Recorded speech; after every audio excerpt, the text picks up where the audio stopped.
ನಾಗಚೈತನ್ಯ ಅವರಿಂದ ವಿಚ್ಛೇದನ ಪಡೆದ ನಂತರ ಸಮಂತಾ ಇತ್ತೀಚೆಗೆ ಎರಡನೇ ಮದುವೆ ಮಾಡಿಕೊಂಡಿದ್ದು ಎಲ್ಲೆಡೆ ಟ್ರೆಂಡಿಂಗ್ ಆಗಿದೆ. ಸ್ಯಾಮ್ ನಿರ್ದೇಶಕ ರಾಜ್ ವಿಧಿಮೋರ್ ಅವರೊಂದಿಗೆ ಕೆಲವು ತಿಂಗಳುಗಳ ಕಾಲ ಡೇಟಿಂಗ್ ಮಾಡಿ ಡಿಸೆಂಬರ್ 1ರಂದು ವಿವಾಹವಾದರು. ಇಬ್ಬರು ಪ್ರಸ್ತುತ ತಮ್ಮ ಹನಿಮೂನ್ ಆನಂದಿಸ್ತಾ ಇರುವಾಗ ಪ್ರಣಯದ ಬಗ್ಗೆ ಸಮಂತಾ ಈ ಹಿಂದೆ ಮಾಡಿರುವ ಕಾಮೆಂಟ್ಗಳು ಸಂಚಲನ ಮೂಡಿಸಿವೆ.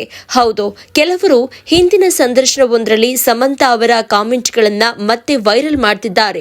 ಆಹಾರ ಮತ್ತು ದೈಹಿಕ ಸಂಪರ್ಕದ ಬಗ್ಗೆ ನಿಮ್ಮ ಅಭಿಪ್ರಾಯವೇನು ಅಂತ ನಿರೂಪಕಿಯೊಬ್ಬರು ಸಮಂತಾ ಅವರನ್ನ ಕೇಳಿದಾಗ ಅವರು ಧೈರ್ಯದಿಂದ ನಾನು ಆಹಾರವಿಲ್ಲದೆ ಬದುಕಬಲ್ಲೆ, ಆದರೆ ನಾನು ದೈಹಿಕ ಸಂಪರ್ಕವಿಲ್ಲದೆ ಬದುಕಲು ಸಾಧ್ಯವಿಲ್ಲ ಎಂದಿದ್ರು.